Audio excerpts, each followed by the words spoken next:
This is Unit 2, Classwork Homework Packet, Section E, more metric and English conversion system practice.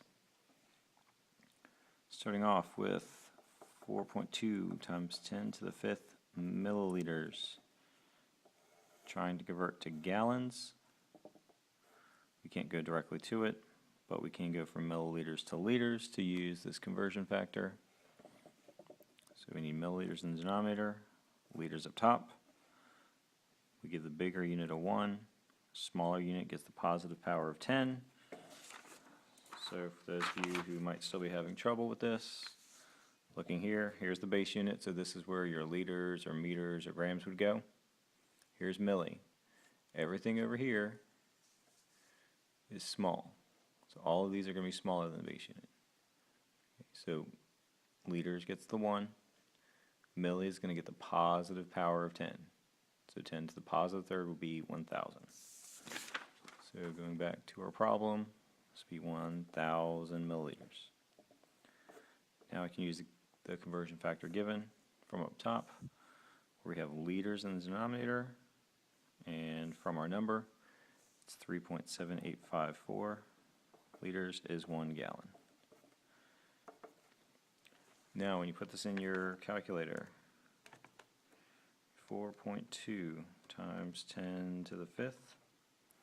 You need to make sure we divide by both of these numbers. So you need to type divided by 1,000 divided by 3.7854.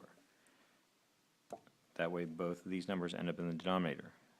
If you write divided by 1,000 times 3.7854 like you see it, your calculator is going to assume that this is in the numerator, which clearly is not the case. So we'll round this to a decimal place, and it will just become 111 because the 9 will go up, and that is gallons. Once again, don't worry about where you're rounding it now. If we use sig figs, we would have 2 sig figs, and this would just be 110, but we'll just worry about the conversions for now.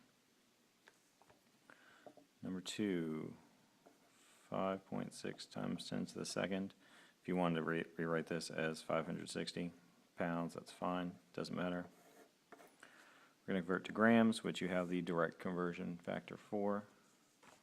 So we have 1 pound to cancel out is 454 grams. Multiplying,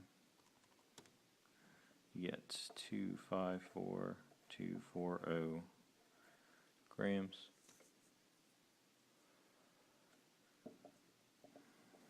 3.6 times 10 to the 12th micrometers. Going to inches.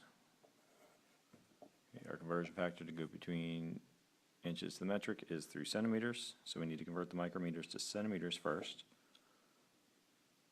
So we'll go through the base unit. So converting micrometers to meters. We had micrometers in section D, but if you don't remember, meters was bigger. Micrometers from your chart is here. This is the Greek letter mu. That's what the symbol is. And it's 10 to the negative 6, but we're going to make it positive since we already gave the bigger unit a 1. So 1 meter is 10 to the 6th micrometers. Now we can convert from 1 meter to 100 centimeters because centi is smaller, and we make it positive. Now we have centimeters down here going to inches, and we have our conversion factor up here. So 2.54 centimeters to 1 inch. Back into your calculators again, 3.6 times 10 to the 12th times 100. Don't forget it way out there. Now we're going to divide by both of these numbers. Divide it by 10 to the 6th, divided by 2.54, and you're going to get this really big number. Please don't give me that very big number. Use scientific notation. So if you do it correctly, do it 1.4, we'll just keep sig figs since we are in fact going to round it. 1.4 times 10 to the, let's count them carefully, 1, 2, 3, 4, 5, 6, 7, 8. 10 to the 8th inches. Moving on, 54.2 miles to meters.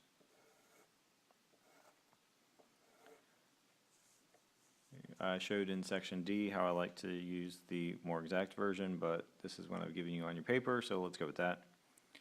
1 kilometer to 0.621 miles. So we know 621 miles. Let me fix this. 0.621 miles, 2 kilometers. But we're looking for meters. So we need kilometers in the denominator to cancel this out. Going to meters, kilometers is bigger. So kilo is over here, so kilometers is bigger than the base unit. So this gets the 1, and then the meters will get the positive power of 10, which is 10 to the 3rd, or 1,000. Multiplying across the top, dividing by the bottom.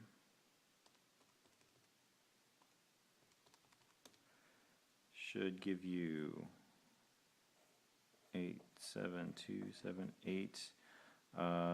Just one decimal. And that is meters. Next one, 1.2 kilograms. Going to centigrams, which we never measure in, but whatever. We'll go through the base unit. So we have kilograms in the bottom, grams in the numerator. Just like meters, there are 1,000 grams and 1 kilogram. Okay, then going from grams to centigrams, grams is bigger. Just like meters versus centimeters, grams to centigrams, this would be 100. So we're just going to multiply by 10 to the 5th, essentially.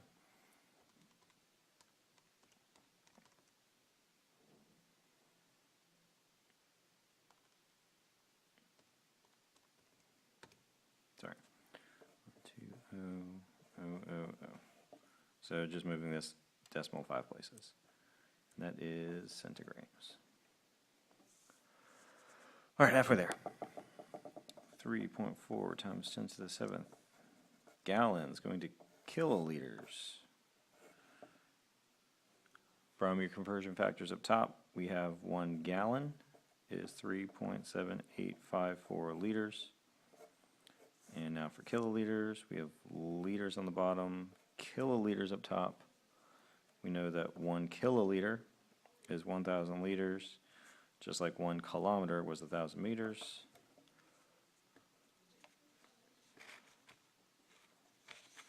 So we 3.4 times 10 to the 7th times 3.7854 divided by 1,000 and 128,703.6, sure, kiloliters. Number 7, 3.4 times 10 to the negative 2 kilograms, so don't forget about that negative there. Going to pounds, we have to go to grams first, so we have 1 kilogram is 1,000 grams. And now from your conversion factors up top, 454 grams is 1 pound. Multiply across the top, divide by the bottom. 3.4 times 10 to the negative 2 times 1,000 divided by 454. And you're going to get a small number, as you would expect, because 10 to the negative 2 is small. So we'll just call this 0.007, and we'll round here. Sure, why not? 0.5, and that's pounds. Number 8, 76.25 feet. If you're feeling like these are repetitive, it's because they are. This is feet. We're trying to go to millimeters.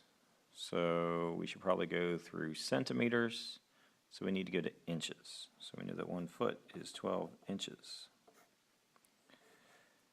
Now to go from inches to centimeters, 1 inch is 2.54 centimeters. Now, you could go to the base unit, or you could know that since there are 100 centimeters in a meter, and there are 1,000 millimeters in a meter, if we divide both of these by 100, you get that 1 centimeter is 10 millimeters.